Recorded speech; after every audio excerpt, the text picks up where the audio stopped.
KSFE Malappuram Valanchery ശാഖയിൽ മുക്കുപണ്ടം പണയം വെച്ച് തട്ടിപ്പ് നടത്തിയ സംഭവത്തിൽ കൂടുതൽ വിവരങ്ങൾ 24-ന്. 10 മാസത്തിനിടെ നടന്നത് 7 കോടിയുടെ തട്ടിപ്പെന്ന് കണ്ടെത്തൽ.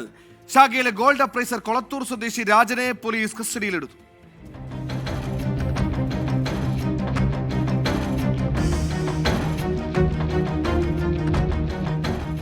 തട്ടിപ്പ് വിവരം പുറത്തു വന്നതിന് പിന്നാലെ KSFE ഇന്റേണൽ ഓഡിറ്റ് വിഭാഗം നടത്തിയ പരിശോധനയിലാണ് 7 കോടി രൂപയുടെ തട്ടിപ്പ് നടത്തിയതായി കണ്ടെത്തിയത്.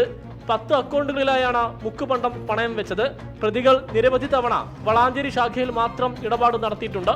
കേസിൽ ശാഖയിലെ ഗോൾഡ് അപ്രൈസർ മലപ്പുറം കൊളത്തൂർ സ്വദേശി രാജനെ പോലീസ് കസ്റ്റഡിയിലെടുത്തു. അപ്രൈസർ അറിയാതെ തട്ടിപ്പ് നടത്താനാകില്ലെന്നാണ് പോലീസിന്റെ നിഗമനം.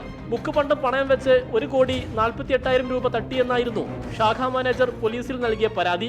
രാജന് പുറമെ പാലക്കാട് സ്വദേശികളായ പടപ്പേത്തൊടി അബ്ദുൽ നിഷാദ്, കൊരക്കോട്ടിൽ മുഹമ്മദ് അഷ്റഫ്, പറങ്ങാട്ടുതൊടി റഷീദ് അലി, കാവുംപുറത്ത് മുഹമ്മദ് ഷരീഫ് എന്നിവരാണ് പ്രതികൾ.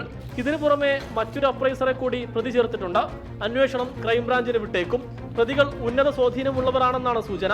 24 മലപ്പുറം.